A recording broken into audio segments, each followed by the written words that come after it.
Welcome to the deep dive. Our goal here is pretty simple. You bring us your sources, articles, videos, maybe just notes you've gathered, and we help you pull out what's really essential. Yeah, the core insights, the surprising bits, the stuff that sticks. Exactly. Think of it as like a shortcut to getting genuinely up to speed on a topic without having to wade through everything yourself. You sift through it, find the connections, and highlight what really matters for the material you've got. And for this deep dive, we're looking at stories of, well, profound kindness, resilience, and hope. We've got a collection of articles and videos you provided. And our mission is to explore these narratives, to understand the sometimes really surprising impact that just a single act of kindness or maybe an unexpected gesture or just sheer inner strength can have. And it's not just about the person directly involved, is it? No, that's the interesting part. It often ripples out, changing how others see things, people who witness it, or even just hear about it later. And the sources are quite varied. We've got personal stories shared online that went viral, some classic fiction that feels very real, and accounts of some pretty well-known inspirational figures. A real mix. So, okay, let's get into it. Let's start with those moments where kindness just appears seemingly out of nowhere, from a stranger, maybe, Yeah. and the effect is just pow, immediate and strong. Yeah. And what's striking in these sources is how often this happens when someone's really vulnerable. Like, take the story of Casey Fisher. She was on a flight, Orlando to Philadelphia, December 6th, Okay. traveling with her baby daughter, Lucy, who was only 11 months old and had chronic lung disease, needed treatment in Philly. And Casey's just juggling everything, stroller bags, diapers. Well, I can picture it, plus a breathing machine, the source mentioned. Right, exactly. Just completely overwhelmed. Yeah. And they're getting settled in, coach. Yeah. And this man from first class comes back. Casey wrote about it on Facebook later. He didn't just, offer to help lift the bag. He actually asked the flight attendant if he could swap seats. Swap his first class seat. Yes. So Casey and Lucy could have it. Be more comfortable, have more space. Wow. That's a big gesture. More than just nice. It is, materially. But the source, Casey's post, really emphasizes it was way more than just the seat upgrade. She said she just started crying right there when they switched. Yeah. It wasn't about the fancy seat itself. It was feeling seen. In all that chaos and stress, a total stranger noticed her struggle, got it, and made a real sacrifice to help. That feeling of being acknowledged, that was the powerful part. That recognition makes sense. And the story mentions the post went viral. Hugely viral, like hundreds of thousands of likes and shares. And the man's reaction later. He apparently found out about the post and thanked her. Said she gave him a memorable birthday. That's amazing. It flips the script on who's giving and who's receiving, doesn't it? Totally. It shows kindness isn't just one way. Giving like that, when it clearly makes such a difference, feels good for the giver too. And it definitely made Casey think about paying that kindness forward. And paying it forward, sometimes the impact is just immeasurable. There's another story here, also involves someone named Casey Fisher. Seems like it might be the same person based on the sources. Yeah, the name matches. This time, she encounters a homeless man, Chris. Okay. She saw him outside a store just counting change, and she felt this strong pull to do something. Went in, bought him coffee and some food. Okay, a kind act. But then she did something else. She asked if she could just sit and talk with him for a bit. Ah, the human connection part. Exactly. And Chris, he opened up, talked about losing his job back in the 2008 recession, falling into addiction, his family leaving him, his mom dying of cancer. Just a cascade of awful things. Sounds incredibly tough. They talked for almost an hour. And as she was leaving, he asked if he could write something for her. Gave her this crumpled piece of paper. She opened it later. It just said, "Today I wanted to commit suicide. Because of you, I didn't. Thank you, beautiful girl." Wow. Okay. That hits hard. The source basically links her buying him coffee, sitting and listening directly to saving his life. That's how it's presented, yes. The takeaway seems to be about the sheer unpredictability, the potential leverage of what seems like a small act. You just never know. You never know what someone's going through, right? Yeah. That small pause, that moment of connection Casey offered, it met Chris at his absolute lowest. The insight here, I think, is that the size of the action has no relation to its potential impact. It could be life-altering. A cup of coffee, a conversation, potentially infinite return in human terms. It makes you think twice about just walking by. Okay, so we've seen these powerful, unexpected encounters with strangers. But what about kindness within relationships? Or in a community, the kind that builds up over time or happens between people who know each other. Right. Let's look at that. There's a really a really striking story from high school in one source. The narrator remembers seeing a classmate, Kyle, leaving school one Friday carrying all his books.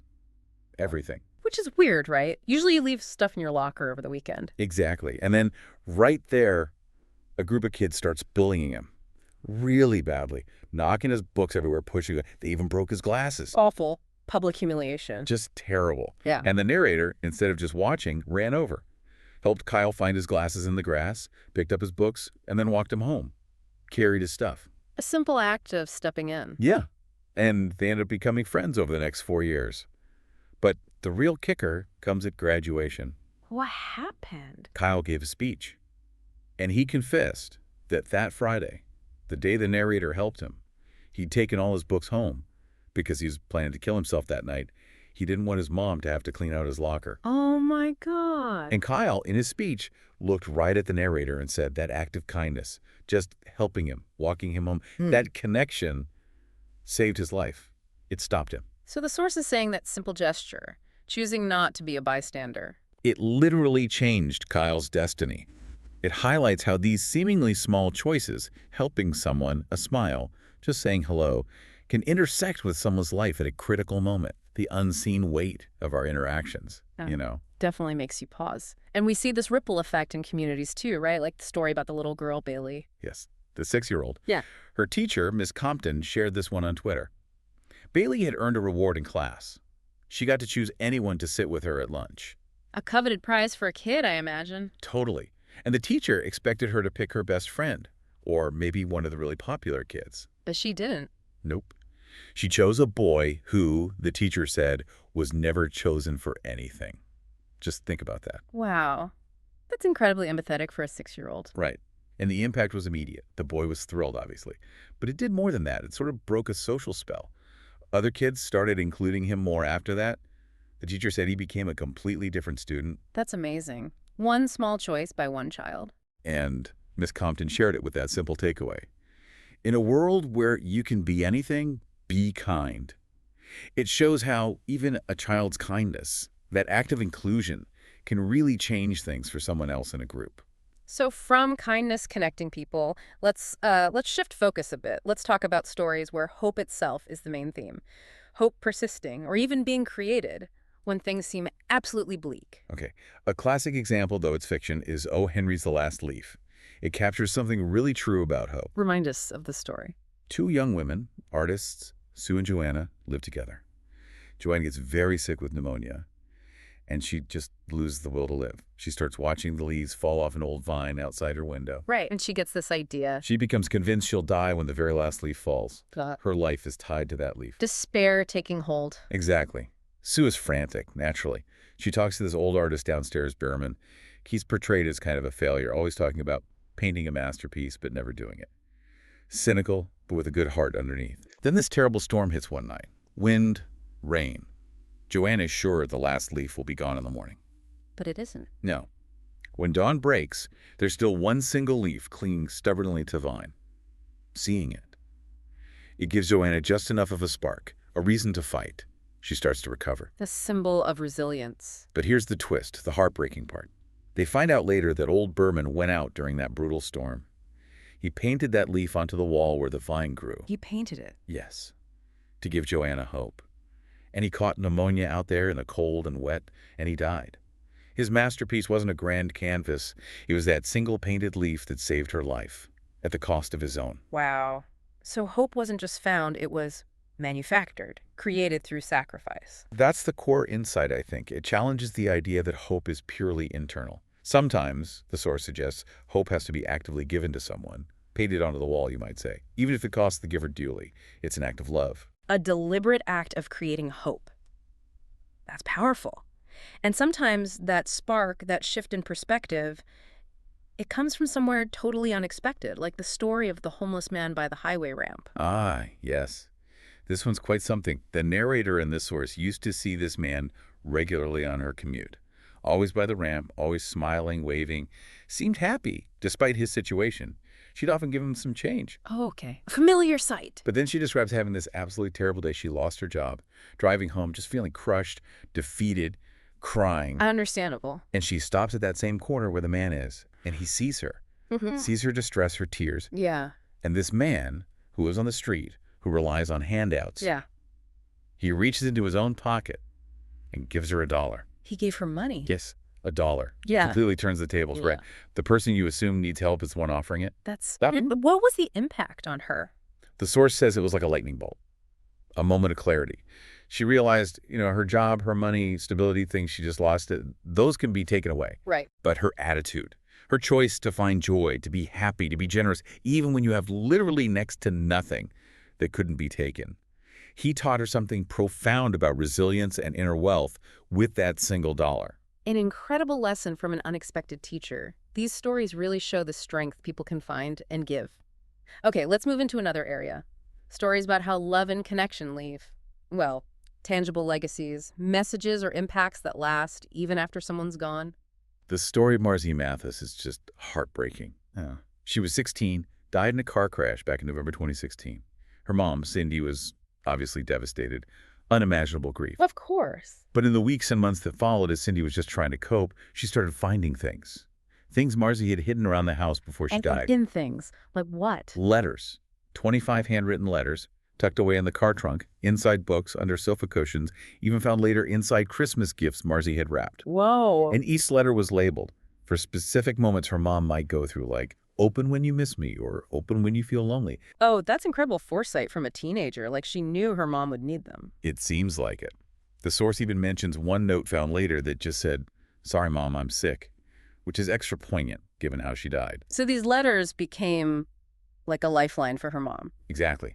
The source emphasizes how they helped Cindy navigate her pain. It felt like Marzi was still there, still connecting, offering comfort. It's this amazing example of love leaving a physical trace, something tangible to hold on to that sustains hope. That's beautiful, in a way. And there's another story here, remarkably similar in some ways, about Elena D'Amico. Yes, Elena was only 6 years old. She had DIPG, a very aggressive brain tumor. Doctors gave her a grim prognosis, maybe 135 days. But she showed amazing resilience, lived for 225 days before she passed in August 2007. Such a fighter at such a young age. Absolutely. And years later, her parents were renovating their house. And they found notes, too. They did. Almost 200 of them. Tiny notes hidden everywhere. Under carpets, in drawers, inside walls they were taking down. Wow, what did they say? Simple, pure things. I love Dad. I love Mom. I love Sister. Just expressions of love. And yes, echoing the other story, one heartbreakingly said, "Sorry, Mom, I'm sick."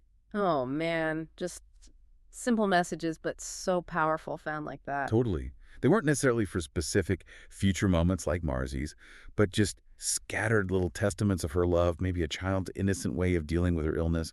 Her parents were so moved they compiled them into a book. Really? Yeah, and they started a foundation in Elena's name to help other families dealing with DIPG. So they turned this intensely personal discovery, this legacy of love from their daughter, into action to help others. It shows how even a young child's love can endure physically and inspire more good. Taking immense grief and loss and channeling it outward, that's resilience too. Now, shifting slightly, there's a story about connection making a difference in a different way, the garbage truck driver and the boy with autism. Yeah, this one's just really sweet and insightful. It's about a boy, Desier Daniel, who has autism. And he was absolutely fascinated by garbage trucks. Like, it was his thing. A huge source of joy, structure maybe. He'd wait for the truck every single week. A simple, pure interest. Exactly. And the driver of the truck noticed. He saw this kid, waiting eagerly week after week. He saw the boy's passion. So he didn't just wave and drive by. No. One day, he stopped the truck, got out, and he gave Desier a gift. A model garbage truck. Oh, that's lovely. A small thing, maybe, but perfectly tuned to that specific child. Right. It completely validated the boy's unique interest. Yeah. The source describes how much joy it brought Desier and his mom. It wasn't some grand gesture, but it was thoughtful. It showed how a stranger just paying attention, acknowledging a child's world with kindness can make them feel seen, special.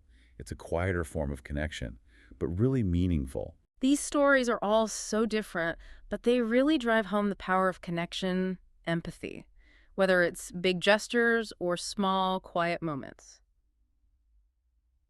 Okay, let's turn to someone whose entire life story, as presented in these sources, is basically a masterclass in turning immense adversity into global inspiration. Nick Vujicic. Right. Nick's story is pretty well known, but always staggering. Born December 4th, 1982 in Australia, he has tetraamelia syndrome. Meaning born without any limbs, no arms, no legs. Correct. And his parents made this incredibly tough call to send him to a mainstream school, not a specialized one. That must have been daunting. Hugely. But the sources suggest it was crucial for fostering his independence and resilience. He learned to adapt. He actually went on to get 2 college degrees. Which is remarkable on its own, given the physical challenges. I just can't fathom the daily hurdles. And he's very open about the emotional struggle. He talks about deep despair, especially growing up, praying for limbs, feeling hopeless, even contemplating suicide.